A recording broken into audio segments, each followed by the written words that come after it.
안녕하세요. 언더독입니다. 영상에 등장하고 싶었던 이유 중 하나가 제 이야기를 편하게 하고 싶었기 때문입니다. 제가 그동안 멍청하게 당했던 일들을 반성하며 여러분들은 저를 본보기 삼아 성공으로 직진하시길 바라며 이야기를 시작하겠습니다. 저는 돈을 많이 벌고 싶었습니다. 하지만 제 머리로는 도무지 답이 안 나오더라고요.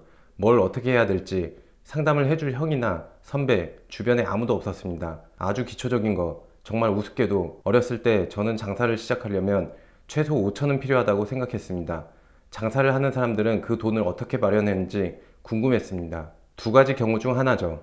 돈이 있었던 경우와 돈을 모은 경우죠. 되게 쉽죠. 저는 부모님이 도와줄 형편이 안 되었으니까 당연히 저축을 해서 모아야 하는데 다른 사람들이 모아서 했을 리가 없다고 생각했어요. 월급으로 언제 5천만 원을 모을지도 모르겠고 빨리 하고 싶으니까 저축은 너무 시간이 많이 걸리는 느낌이었죠. 다른 방법이 있을 거다라는 생각에 돈 버는 방법을 찾아다닌 거죠. 지금 생각해도 너무 멍청하네요. 그래서 돈을 많이 번 사람들에게 물어보러 다녔습니다. 10층짜리 빌딩 건물주에게 물어보기도 했고, 은행에서 우연히 마주친 부부. 이 부부는 아직도 제가 기억이 생생한 게 여행용 가방 2개에다가 만원권을 가득 채워서 저금하러 오더라고요. 저는 이 사람들을 쫓아가서 물어보기도 했어요. 돈을 어떻게 벌었냐고. 그리고 월 5천만 원 버는 분에게 배워보기도 했고, 또 돈 버는 강의도 몇 개 들으러 다녔죠. 기타 등등 많은데 오늘은 월 5천만 원 버는 분의 이야기를 하려고 합니다. 자, 이분은 인터넷으로 어떻게 5천만 원을 벌었나? 바로 제휴 마케팅입니다. 그 중에서도 웹하드입니다.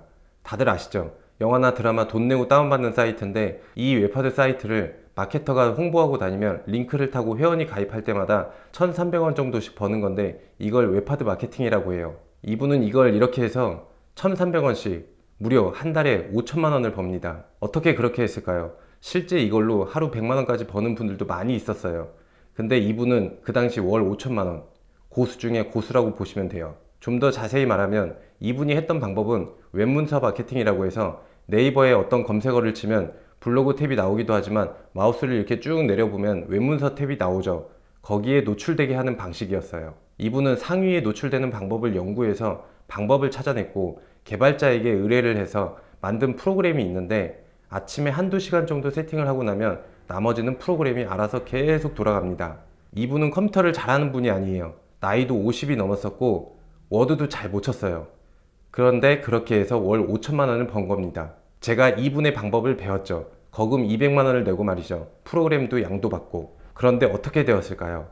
저는 한 600만 원 정도 벌고 그만두었던 것 같아요. 왜 그랬을까요? 이분이 저에게 안 가르쳐 준 건 없었어요.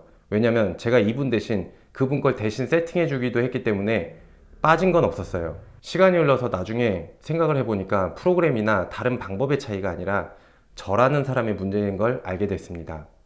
웹문서 마케팅을 하기 위해서 도메인이 필요합니다. 도메인이 만원에서 12,000원 정도 하는데 그런데 이분은 과감히 하루에 수십 개씩 샀지만 저는 그렇지 못했습니다. 돈이 별로 없었고 분명히 눈으로 봤는데도 이게 잘 될까? 안 되면 어쩌지? 망하면 어쩌지? 의문이 드는 겁니다. 지금도 가능한 돈 버는 방법 중 하나를 더 알려드릴게요. 바로 명언이나 좋은 글을 앱으로 만들어서 하루에 100만원씩 버는 방법이 있습니다. 이게 200만원에 알려주는 강의도 있는데 후기만 100명이 넘습니다. 이 강의를 들은 사람 중에 몇 명이나 돈을 벌었을까요? 아마 대부분은 하지도 않고 있을 겁니다. 수백만 원을 내고 돈 버는 방법을 배우기도 하고 강의를 듣는데도 왜 돈을 못 버는 사람들이 더 많을까요? 제가 바로 옆에서 지켜본 바로는 두 가지 측면이 있습니다. 첫 번째는 돈을 많이 번 사람들의 대부분은 시장에 초기에 뛰어들었습니다. 이게 잘 되는 사업이다 라고 결과가 나와 있지도 않습니다. 그저 잘 될 거라는 추측과 자기 확신을 가졌을 뿐입니다. 두 번째는 자기가 결정한 일을 잘 되게끔 연구를 하며 포기하지 않는 것입니다. 시작을 할까 말까, 그리고 하기로 했다면 뚝심 있게 나가는 힘, 바로 결단력입니다. 현재 돈 버는 방법을 알려주는 강의 중에 제일 비싼 게 3천만 원짜리라고 알고 있어요.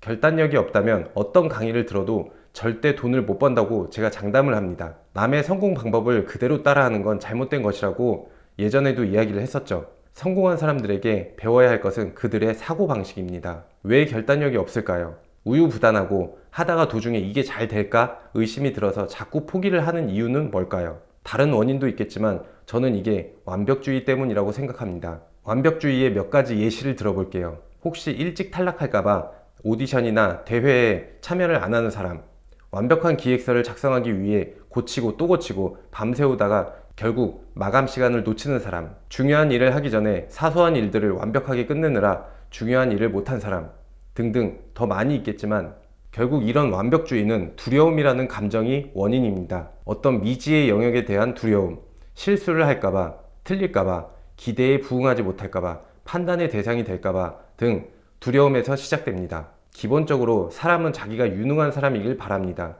인정받고 싶은 욕구도 있고요. 유능한 사람이 아니라고 판단이 될까봐 걱정스러워서 시작을 안 하거나 아니면 결과를 내놓기를 어려워합니다. 많은 사람들이 자기가 완벽주의자라고 생각을 해요. 사실 극소수의 사람들을 제외하고서는 대부분 완벽주의자가 아닙니다. 아마 여러분도 완벽주의자가 아닐 겁니다. 왜 그런지는 이런 예를 들어볼게요. 정말 마음에 드는 여자가 있다고 할게요. 며칠 동안 마음을 끙끙 앓고 있다가 어렵게 고백을 했는데 나랑 사귀어준다고 합니다. 고맙죠. 어찌저찌 분위기가 좋아서 그녀와 처음으로 잠자리를 갖게 되었어요.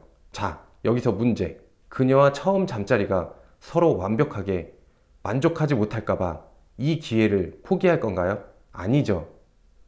에이 몰라, 어떻게든 되겠지, 나중에 잘하면 되겠지 라고 하면서 그냥 들어갔을 겁니다. 이 생각이 중요한 이유는 완벽주의자들의 경우 결정을 내릴 때 이 기회가 일생일대의 단 한 번의 기회인 것처럼 너무나 중대한 일처럼 생각을 해서 그렇습니다. 부족한 사람으로 보일까봐 두려운 건데 사귀게 되었으니 다음에 또 기회가 있는 거잖아요. 일단 시작하고 나서 나중에 완벽해져 가는 것입니다. 시작만이라도 했으면 좋겠다 하며 했던 분들은 다행히도 완벽주의자가 아니었습니다. 또 할까 말까 우유부단한 사람들 역시 실패하기 싫고 틀린 결정을 내리기 싫어하는 완벽주의자라고 말씀드렸을 거예요. 다행히도 여러분은 우유부단한 사람이 아닙니다. 또 예를 들어볼게요. 백종원이 라면을 끓일 때 이런 고민을 하는지 잘 보세요. 스프를 처음부터 넣을까 말까, 물을 더 넣을까 말까, 이런 고민을 하던가요? 모든 음식이 딱딱딱 마치 기계처럼 자신이 수없이 연구한 방법대로 실행을 합니다.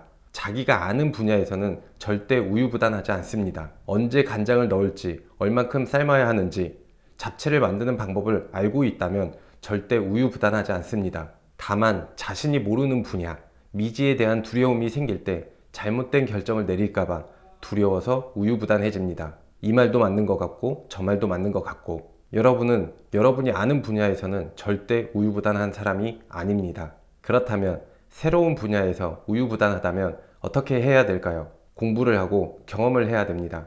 그러면 결단력이 생깁니다.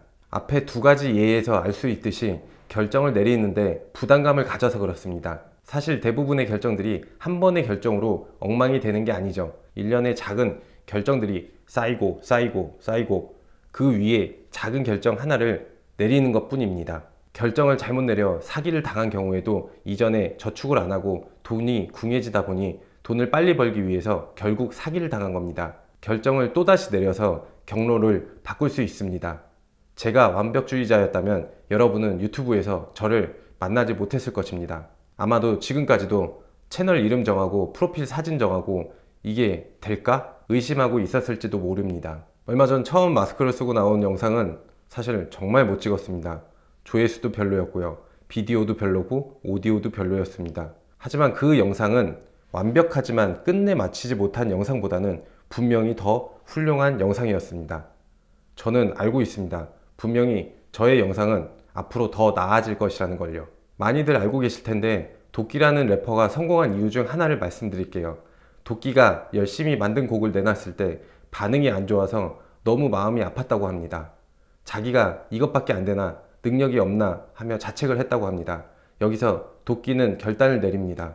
바로 크게 신경 쓰지 않고 곡을 많이 만들어낸 것입니다. 다른 래퍼에 비해 압도적으로 많은 곡을 낸 도끼는 설령 어떤 곡이 반응이 좋지 않아도 이렇게 생각을 한다고 합니다. 뭐 별로 신경 쓰고 만든 노래도 아닌데 뭐 라고 말이죠. 저는 성공한 사람들에게 보여지는 결단력이라는 것이 타고난 것인 줄 알았습니다. 하지만 단지 그들은 새로운 분야를 공부하고 연구를 해서 결정을 작게 내리며 수정을 해가며 결단력이 생긴 것입니다. 사람은 완벽하지 못하다 라는 조언은 들었지만 알면서도 잘 되지 않았습니다. 레버리지와 머니의 작가 론 무어가 결단이라는 책을 냈습니다.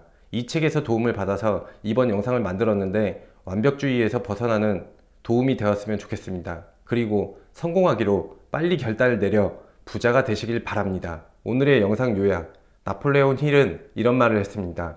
부자들은 빠르고 자신감 있게 결정을 내리고 필요할 때는 천천히 결정을 바꾼다.